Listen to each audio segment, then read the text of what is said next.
And on the nomination of Amy Coney Barrett by President Trump to the Supreme Court Justice, we have Global Affairs Analyst Wadia Ideba joining me now via Skype to discuss this. Good to have you join us, Wadia Ideba. One of the last requests made by the former Supreme Court Justice, Ruth Bader Ginsburg, is that her replacement should be made after the election. But now we're seeing President Trump nominating Amy Coney Barrett just before the election. What's your take on this?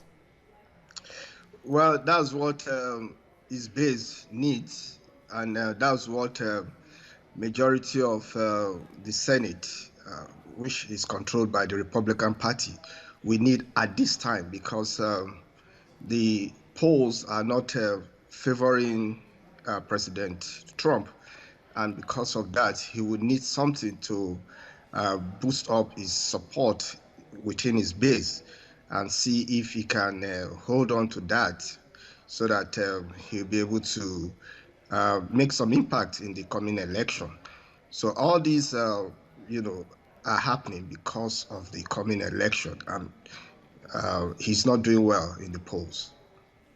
Right, so many fear that this will tip the balance of representation at the Supreme Court towards the Republicans. Now there will be 6-3.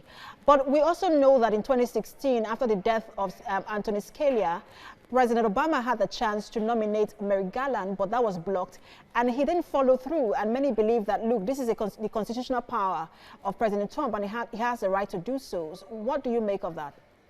Yeah, President Obama also had the right to do so at that time, but Mitt McConnell blocked it because he also has the power in the Senate to allow the hearing of a new justice of the Supreme Court. This time he's turning it around, saying that they have to. Obama was, I think Obama was humiliated, by that. And this time around, the Senate is controlled by the Republican Party, and the White House is also controlled by the Republican Party. And they can do, in this instance, whatever they want to do. They have the votes as of today.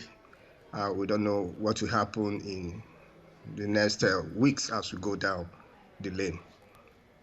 All right, so some of the issues in contention here with this nomination is the fact that, of course, it will tip the balance towards the Republicans in terms of representation, but there's also the abortion rights. And a lot of Americans, 61%, whether Republicans or Democrats, are in support of the abortion rights. If the Democrats were to make this a rallying cry, how would this impact on the election? That's where the independents coming. So those that are independent, that don't belong to either of the party, will now choose side and say, okay, this is what we need to do in order to either allow this to be tampered with when they have a new justice who is leaning towards the conservative. It's a game of politics, but it will be decided by the independents. The parties, they have their loyalists. The loyalists are in their trenches. They are ready to go. But you just have to appeal to the independent at this time. They are the ones that will decide whether President Trump will win or not. But the Senate, the way it is, they are going to vote this justice, and it's going to be 6-3. We don't have a choice. It's a matter of majority. That's how it's done. You just have to accept it. But what happens after that? Who knows tomorrow? Nobody. Global Affairs Analyst Wadia Ideba, thanks for talking to us. Thank you very much.